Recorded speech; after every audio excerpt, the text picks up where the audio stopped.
présentation par la suite.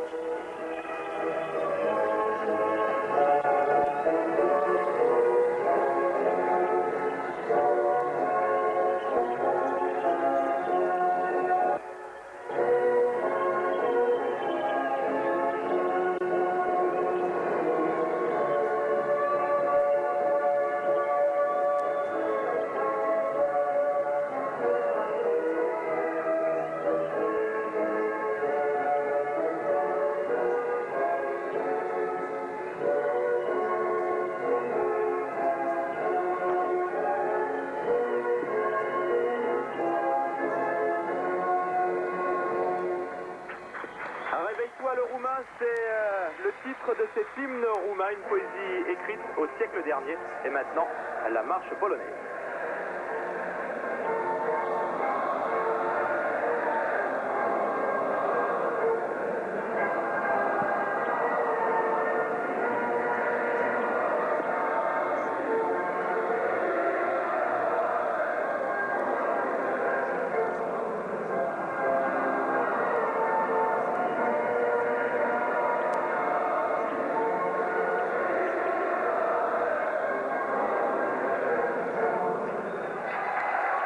La marche de Dąbrowski, entonnée par plus de 17 000 Polonais ici à Zabrze pour ce Pologne-Roumanie aux abonnés absents. Tant les titulaires sont absents d'un côté comme de l'autre, 5 absents du côté roumain, 3 absents de renom côté polonais. Voilà qui va équilibrer les chances des deux équipes. Un match décisif, un match très important pour l'équipe de France, vous vous en doutez bien. Ce résultat sera bien entendu interprété et étudié par Aimé Jacquet. Mais Patrick Lafayette, on peut dire que si la Roumanie gagne aujourd'hui, ça ferait quand même un petit peu les affaires de l'équipe de France. Disons que ça permettrait effectivement à l'équipe de France de ne pas être obligée d'aller gagner à Bucarest dans un mois environ. Car tout autre résultat, un match nul de la Pologne ou a fortiori une victoire de la Pologne, obligerait les Bleus à aller gagner à Bucarest, ce qui serait sans doute une sacrée affaire pour les hommes de Jacquet, une affaire difficile à réaliser. Il est évident que les Roumains viennent ici chercher un point qui serait pour eux le synonyme de la qualification, et la composition des équipes d'ailleurs en témoigne. Oui, avec du côté polonais 3 absents notoires par rapport à l'équipe qui avait affronté l'équipe de France au Parc des Princes récemment, à savoir Novak qui est blessé, Kovalchik qui lui aussi s'est blessé, fracture du tibia, c'est assez sérieux. Il s'est blessé dans le championnat d'Espagne dimanche dernier après 20 minutes de jeu seulement. Et puis il s'était fait expulser contre l'équipe de France. C'est le libéro titulaire, normalement c'est Lapinski, donc il est suspendu aujourd'hui. Ça fait un atout défensif en moins côté polonais. Et puis côté roumain, on l'a vu, l'absence de 5 garçons titulaires. Hadji, avec toute cette épine dorsale qui anime le jeu roumain. Hadji qui n'est pas là et qui a une petite blessure. Dumitrescu, l'attaquant de Tottenham, qui est suspendu. Raducioiu qui est lui aussi suspendu. Lupu qui est suspendu, et puis Belodedici qui est délaissé par son club FC Valence en Espagne et qui lui est hors de forme, donc pas sélectionné par l'entraîneur Iordanescu. Donc ça fait beaucoup côté roumain, ça fait beaucoup notamment dans la création sur le plan offensif. Oui, parce que ce sont quand même 4 des pièces maîtresses de Iordanescu, l'entraîneur roumain, qui sont out du côté donc de l'équipe de Roumanie, alors que du côté polonais, bien, les absences sont finalement un peu moins importantes. Notons quand même que Kojecki du coup va être obligé de jouer en attaque pour remplacer Kovalchik dans le rôle finalement qui va lui être assigné bientôt à Nantes. Voilà, et puis du côté roumain, eh bien, il n'y aura qu'un seul attaquant de pointe, c'est Vladoiu. Et attention, on va suivre quand même cette action avec cette montée de Prodan. Ce centre, le premier ballon du gardien polonais. Qui est Wozniak, il faut le rappeler. Il y a eu un doute jusqu'au dernier moment entre Wozniak et Szczesny. Disons qu'Henrik Apostel, le sélectionneur polonais, a laissé planer le doute jusqu'à 2 heures du coup d'envoi. Mais il a préféré faire confiance à Wozniak après la prestation remarquable que ce garçon avait effectuée au Parc des Princes, où il avait découragé les attaquants français avant que Djorkaeff finisse par trouver la faille. Et du côté roumain, eh bien, on s'attend à ce que, malgré l'absence d'attaquants côté polonais, on s'attend à ce qu'il y ait quand même pas mal de velléité offensive, et c'est bien normal. La Pologne joue à domicile devant un public très très chaud, on a déjà pu s'en rendre compte. Eh bien, 2 stoppers évolueront devant le libéro Popescu. Ces 2 stoppers, ce sont et le Guingampais Mihaili et puis Prodan. Lui, Prodan qui est un habitué. Mihaili qui a été rappelé en sélection. Mihailin Guingampé dans une équipe beaucoup plus défensive qu'à son habitude. Et il faut l'admettre, du côté roumain, on jouera finalement avec 5 vrais défenseurs. Vous avez cité Popescu, le libéraux, Prodan et Miali, les 2 stoppers. Mais les latéraux, Petrescu et Selimès, a priori, ne prendront pas beaucoup de risques, alors qu'ils ont l'habitude des montées offensives. Alors que du côté polonais, eh bien, a priori aussi, et sur le papier, on aligne une équipe beaucoup plus offensive, avec notamment l'entrée de Bednarz, un garçon que l'on connaît peu, qui revient après plusieurs années d'absence dans cette équipe de Pologne, et qui est l'un des 2 meneurs de jeu du Legia Varsovie, qui s'est montré très bon contre Göteborg en Coupe d'Europe. Voilà, on a fait le tour un petit peu de ces nouvelles données tactiques, de ces nouvelles compositions d'équipe, un petit peu inédites parce que les sélectionneurs donc ont dû faire face à ce grand nombre d'absences. Mais on devrait voir un match spectaculaire parce que la Pologne veut absolument gagner. Un résultat nul ne l'arrangerait pas vraiment. En revanche, une victoire changerait complètement les données du problème, tandis que les Roumains aimeraient eux se mettre également à l'abri, cherchent plutôt le match nul, mais on connaît le caractère plutôt porté vers l'offensive des Roumains. Voilà qui devrait nous donner un match spectaculaire. Oui, à Postel, dans sa conférence de presse d'hier, le sélectionneur polonais a annoncé un combat de contre, un match de contre. Il est vrai que nous avons affaire à 2 équipes dont le jeu est essentiellement basé sur la contre-attaque. Et dans ce domaine, et Aimé Jacquet d'ailleurs en avait fait une très bonne analyse avant le match sur Saint-Etienne, le match à Saint-Etienne contre la France, les Roumains sont passés maîtres. Et le grand danger pour l'équipe polonaise, c'est de tomber dans l'entonnoir roumain, tomber dans l'axe défensif roumain et se soumettre éventuellement au contre extrêmement rapide que peut mener cette équipe de Roumanie. Avec une offensive polonaise assez vite maîtrisée finalement. Cette touche pour les Roumains et pour Dan Petrescu là-bas, qui donne ce ballon à son gardien, l'immense Stelea. Qui avait un instant perdu sa place en sélection, suppléé par Prunea pendant la Coupe du Monde. Et puis finalement, le revoilà titulaire, le grand gardien du COA. Allez, long ballon devant. C'est pour la tête finalement de Koźmiński et les 2 mains bien fermes de Wozniak, qui lui aussi va vraisemblablement reporter le danger loin de l'autre côté. Finalement, il relance à la main. C'est pas mal fait avec le voilà, Bednarz.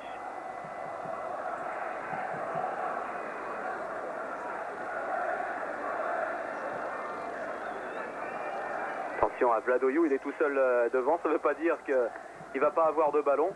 Ça ne veut pas dire non plus qu'il sera complètement esselé parce que cette équipe de Roumanie a cette propension à très vite remonter et à utiliser tous les espaces.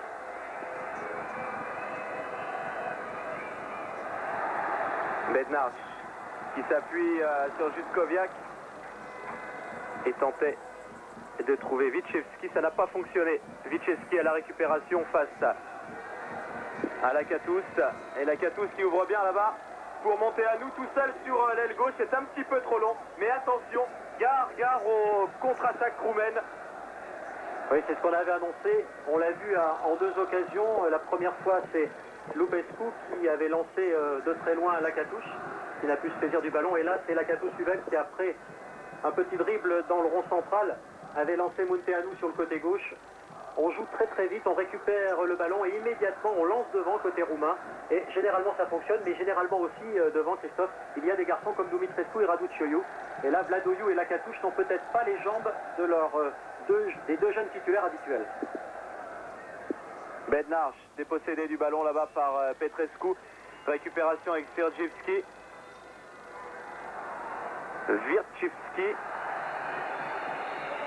Et les Roumains pour l'instant très solides derrière, qui font bonne garde et qui dégagent très bien ces ballons. Et Stelea n'a pas vu venir le danger pour le moment.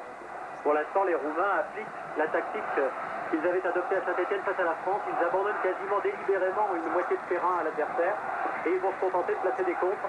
En tout cas, ça nous promet un match très chaud, oui, notamment du côté polonais. Très âpre ce match, ce Pologne-Roumanie, c'est sûr, c'était annoncé dans les déclarations un petit peu partout.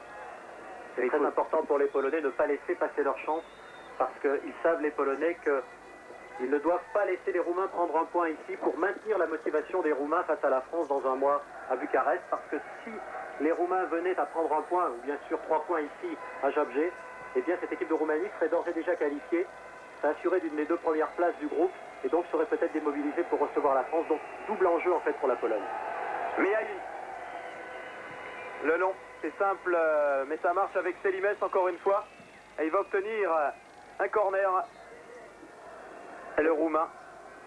Selimès qui sur le côté gauche est le digne pendant de Petrescu, le joueur du Cercle Bruges, donc Selimès, qui monte excessivement rapidement et qui met souvent en difficulté les défenses adverses. C'est le centreur du côté gauche attitré dans l'équipe de Roumanie. Alors attention à la tête de Popescu qui est monté dans la surface de réparation sur ce corner. C'est directement sur Wozniak, c'était super bien frappé. Et le gardien a pu repousser le danger provisoirement pour le moment. Avec là-bas Sabaou. Qui tente de centrer et qui va obtenir une touche. Beaucoup de maîtrise, hein. On le sent quand même côté roumain. Ah oui, les Roumains sont extrêmement décontractés. On les a vus embarquer dans le bus en début d'après-midi. Ils n'ont strictement rien à perdre. Une défaite ne les condamnerait pas de toute façon. Et puis ils ont bien sûr pour eux l'expérience. Ils ont joué la dernière World Cup et de quelle manière. Alors que là, Vladoiu ne peut empêcher la balle de sortir en sortie de but. Et Wozniak va pouvoir se dégager. Oui, cette équipe de Roumanie peut quand même bénéficier, peut faire valoir une expérience nettement supérieure à celle de Pologne, qui est beaucoup plus en devenir. En fait, Apostel, et s'il a le temps de mener au bout son mandat, je pense que son équipe de Pologne sera vraiment opérationnelle pour la Coupe du Monde 98, alors qu'on est vraiment à maturité côté roumain, déjà.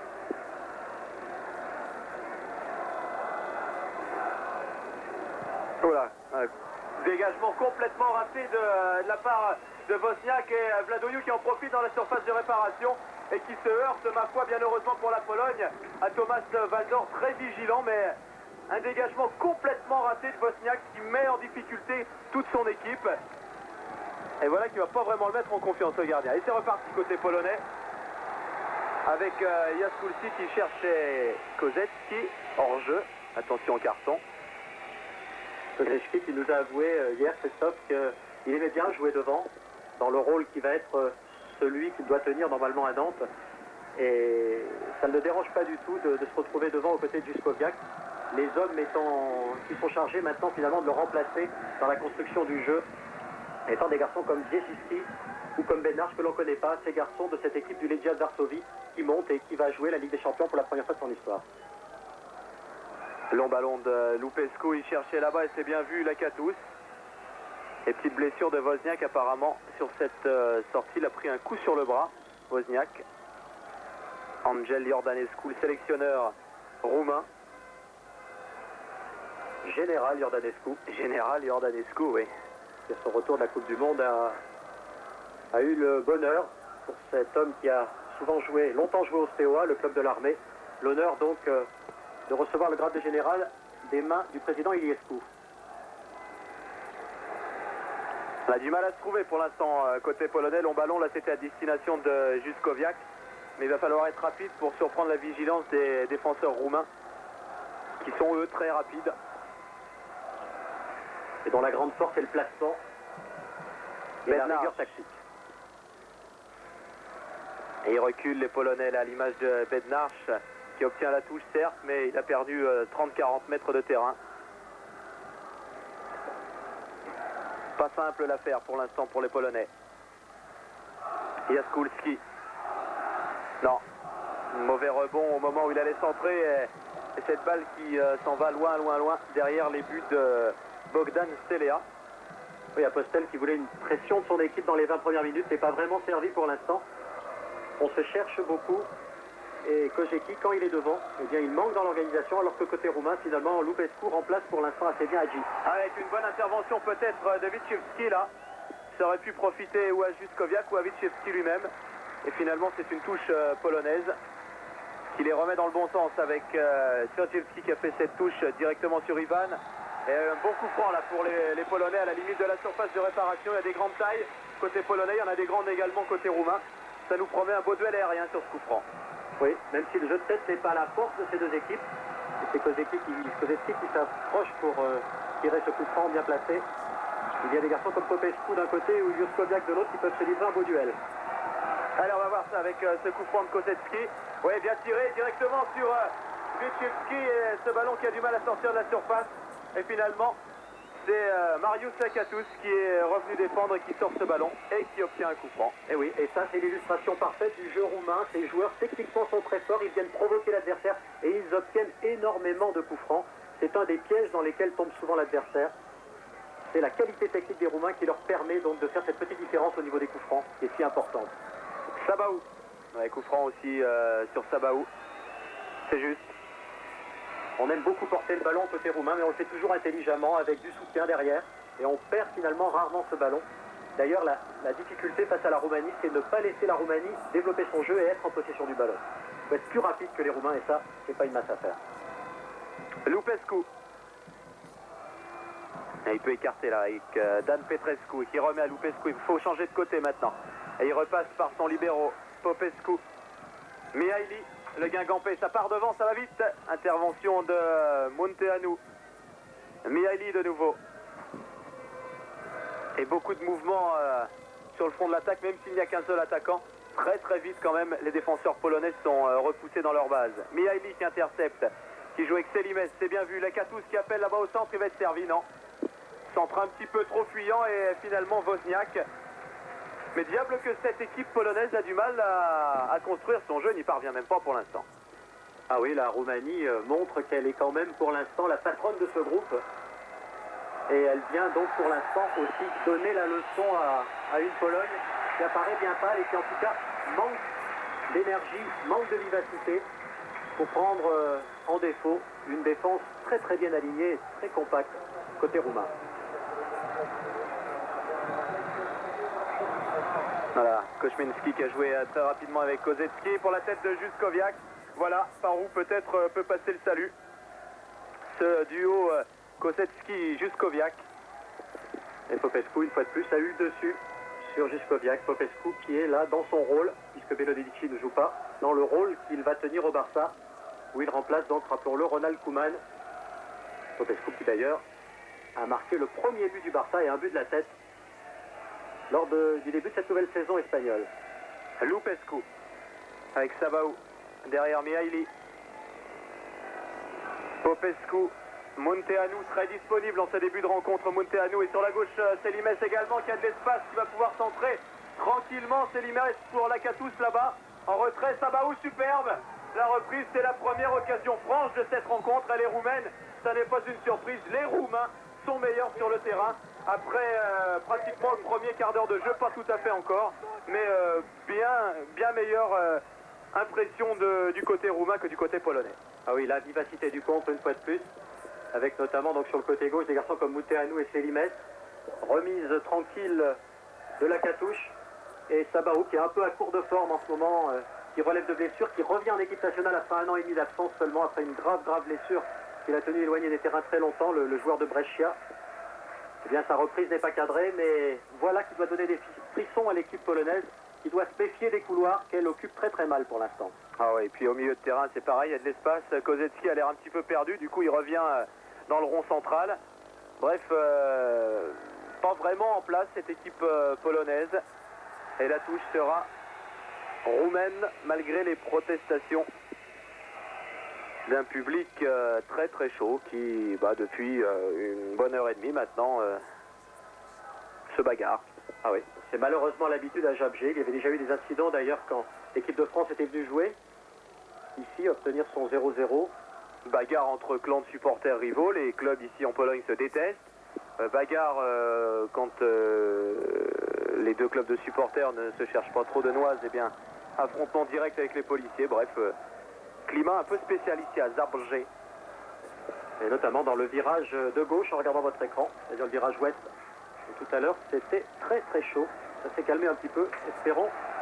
Ça restera ainsi jusqu'à la fin du match. Ah ouais, avec place au jeu, Jaskulski qui cherche avec Juskowiak, ça manque de vitesse, ça manque de spontanéité et très vite les Roumains se regroupent. Eh oui, c'est fini pour Jaskulski. Il y avait peut-être une solution immédiatement avec ou Fiatchevski ou Juskowiak.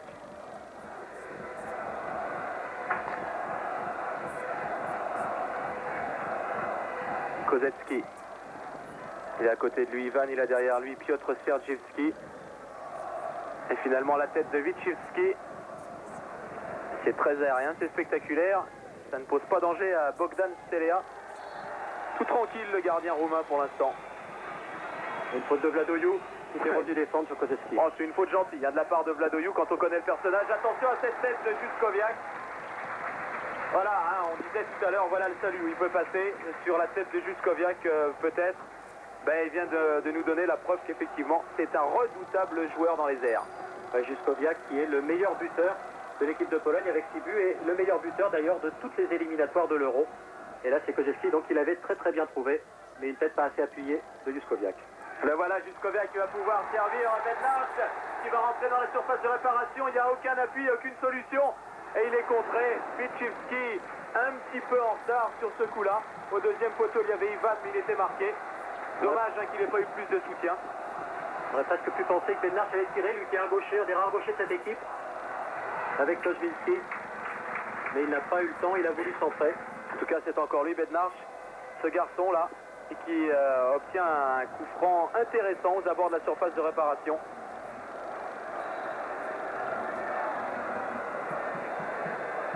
Ouais, il s'est tiré à ras de terre derrière pour Koźmiński. Sverdziewski qui va pouvoir placer sa frappe. Piotr Sverdziewski, c'était cadré. Mais Stelea placé impeccablement. Oui, en voyant l'annonce de la composition des équipes tout à l'heure, on pouvait quand même se poser des questions côté polonais et elles se confirment sur le terrain, ces questions. La réponse n'est pas encore apportée. Alors que là, la Katusha a peut-être un bon ballon de contre. Ah, il va l'ennuyer, c'est sûr, la défense polonaise. Oui, les questions concernaient des garçons qui ont l'habitude de jouer dans les mêmes espaces, notamment Bednarz et Koźmiński qui ont un peu le même rôle côté gauche, ou alors Sverdziewski côté droit qui peut éventuellement se marcher sur les pieds avec un garçon comme Ivan. Bien pour l'instant, les rôles sont effectivement pas très bien répartis. Koźmiński. Pas beaucoup de solutions, alors il joue court avec... il s'en sort, mais difficilement. Ça passe à chaque fois au raccro. Il a joué là avec Bednarz et Pichivski. Et Piotr Sverdziewski lui joue vite. Il avait vu Juskowiak s'infiltrer dans la surface. Juskowiak encore qui va pouvoir frapper. Ouais, la frappe de Juskowiak, c'est passé d'arrière au-dessus. Ça tient pas grand-chose, hein, ce match, on le voit. Un ballon perdu, un ballon qui traîne. Un petit coup d'accélérateur côté polonais. Et on sent que cette équipe roumaine derrière peut être déstabilisée. Et Juskowiak placer sa frappe. Et une frappe qui passe, ma foi, pas loin au-dessus. Stelea a été battu, ça aurait pu faire un...